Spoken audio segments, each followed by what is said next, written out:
Hello again. Welcome back to Random Gleanings. He's Chris. I'm Jesse.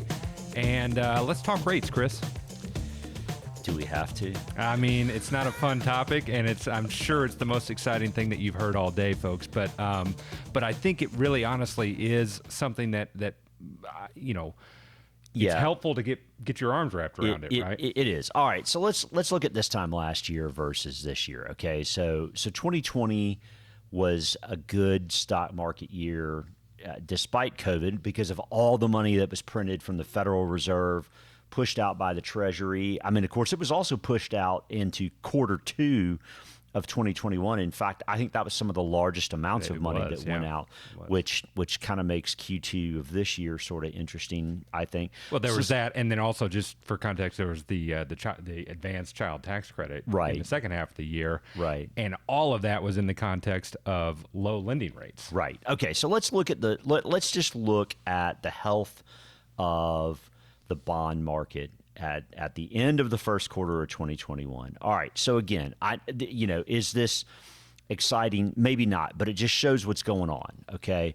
So look at this chart. All right. So this first chart, there is between a 2-year government bond and a 30-year government bond, a spread in terms of what they will pay you per year of 2.25%. If you own a 2-year bond, you're getting close to nothing, 16 basis points. If you own a 30-year bond, you're getting 2.4%. And by the way, inflation this time last year was 2.6%. So here's what a healthy yield curve looks like in the next chart.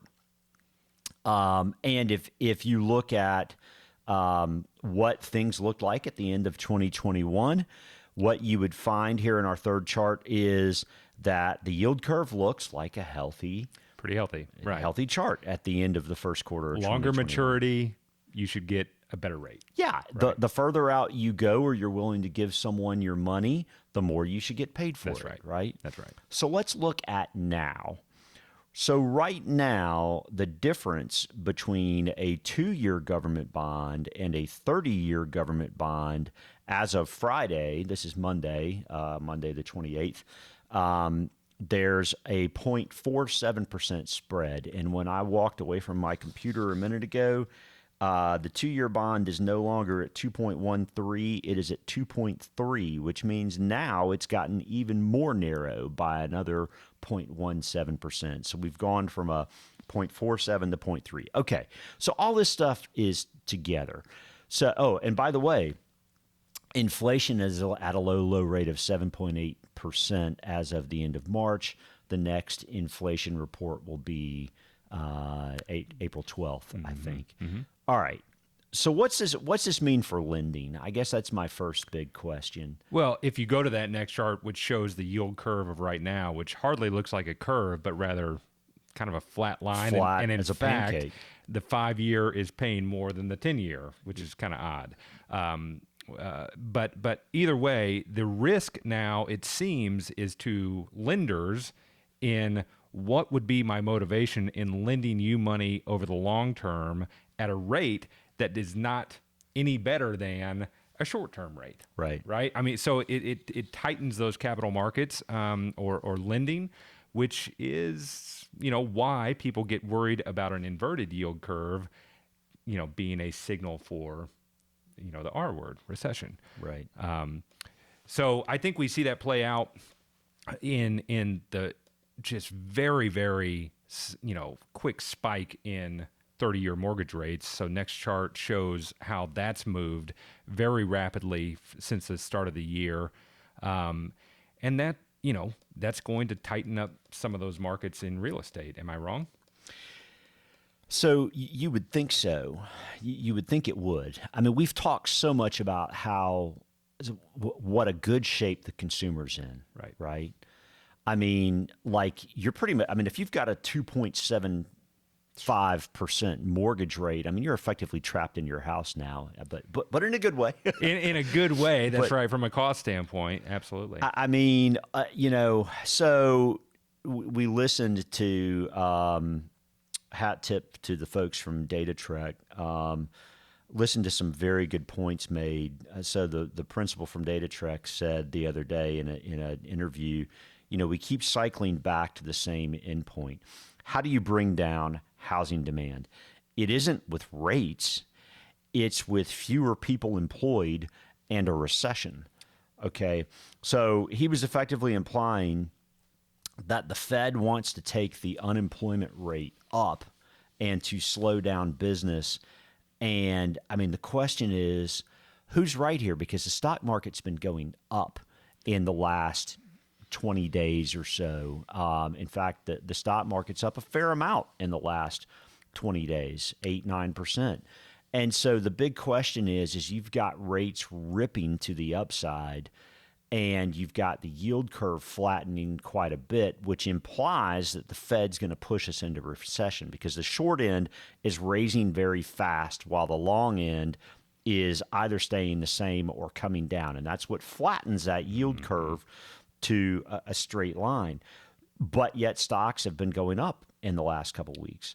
So the big question for me now is, all right, I mean, again, who's right?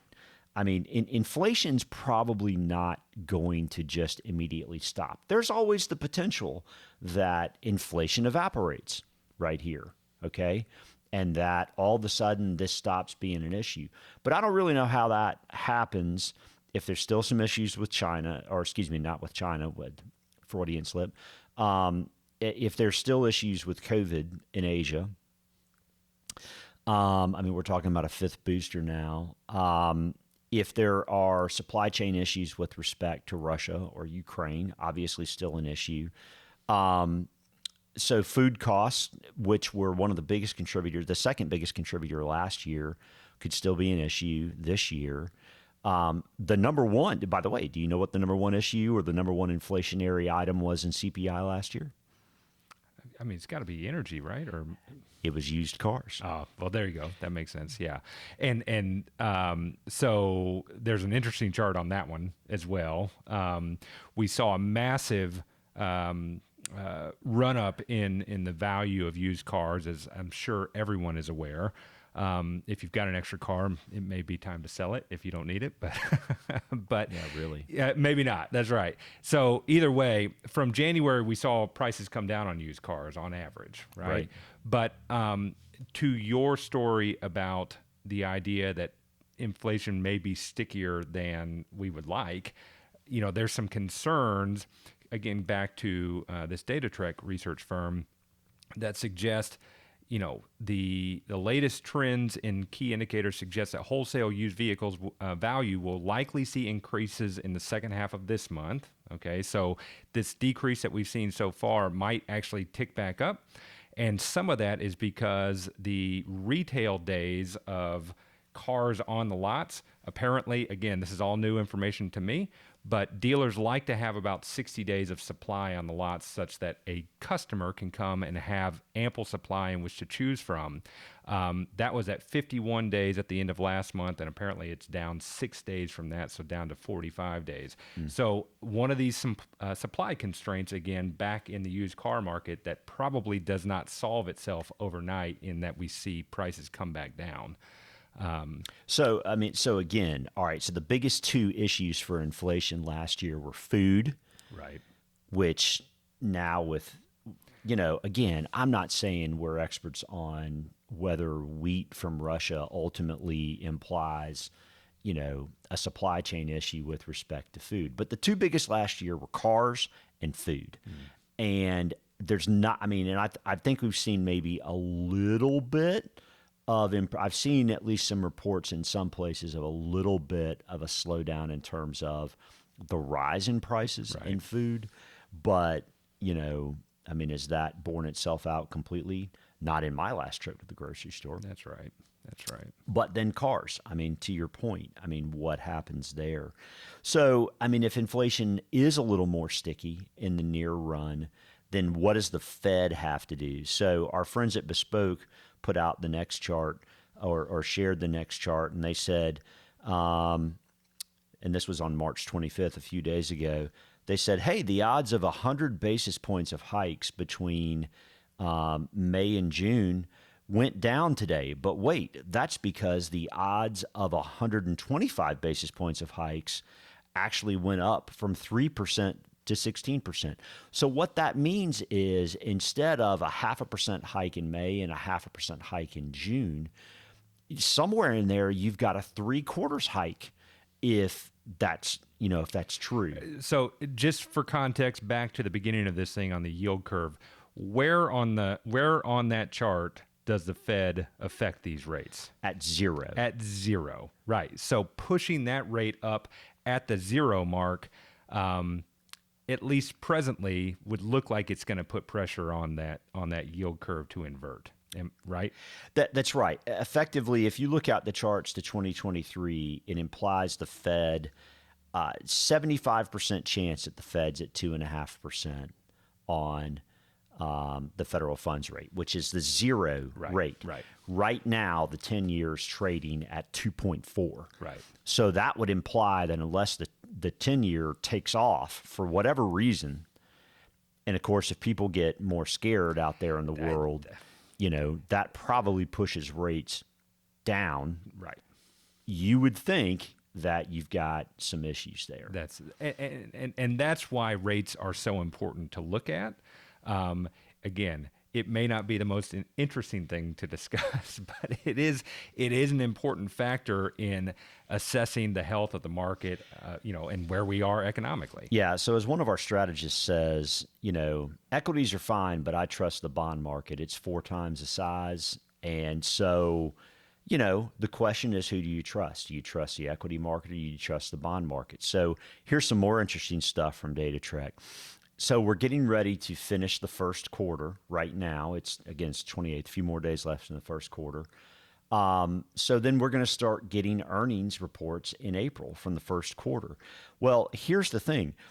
Basically, earnings estimates coming from analysts have not ticked up since last fall, okay? So basically, if you look at earnings estimates right now, DataTrek pointed out that the S&P 500 must beat the consensus by an average of 8% during the upcoming earnings season just to print $56 a share in earnings. Okay, well that's okay. So basically, all of Q2, Q3, Q4 of last year was between $53 and $55 a share in earnings per quarter, right? Again, this kind of gets inside baseballish, but the bottom line is that if they just got $56 a share, in other words, they beat earnings estimates for the first quarter, which are at $52 a share. If they beat by 8%, that'd be 56. And basically, on a year-over-year basis, that would imply sequential earnings growth of about 1%. Okay, so now here's the big question. Okay, so if we do get that, right, then what's the right valuation for the stock market? Is it 20 times earnings, like it's trading for right now?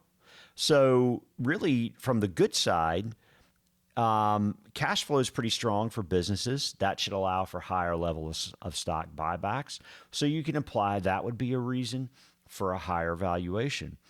But it's still kind of hard to justify a higher valuation when we could be, because of the Federal Reserve and interest rates, on the higher near-term side of earnings. Okay, which means then that should the stock market be cheaper? Okay, so who's right, the bond market or the stock market? Because it sure does look like the Federal Reserve is after slowing the economy. Tightening things up, that's right. And if they're looking to slow the economy, and even though the consumer's in good shape, okay, now we're at a point where it gets kind of real. So either inflation has to evaporate or inflation evaporating equals the Fed basically being able to not take these steps, right? I mean, I think there was for a period, and I think, there was a lot of people that bought the idea that inflation may have been a more transitory issue because of the base effects of where we were in COVID, where we are now, once things get back to normal for more than 12 months, things kind of settle down. And that's not really playing out right here, right? And so I think you're right. The tightening that the Fed is implying that they need to do has some ramifications. So you got anything else? I'd like to tell a more easy story, and I just don't see it right this minute. Yeah, it is spring. We have some warmer weather ahead of us, so that's a good thing. The Masters is coming up. The Masters is coming up. You got that. Got my pink shirt. There you go. So again, folks, maybe a little bit of a challenging episode, and maybe it's hard to digest. But if you've got questions on this, we are always happy to talk through it and how it affects you, how it affects your portfolio, what we're doing about it. Love to have that conversation. We'd also, again, just invite the opportunity to hear your questions, hear your comments, and just let us know what you want us to talk about. So happy spring. We look forward to seeing you next time. Thanks.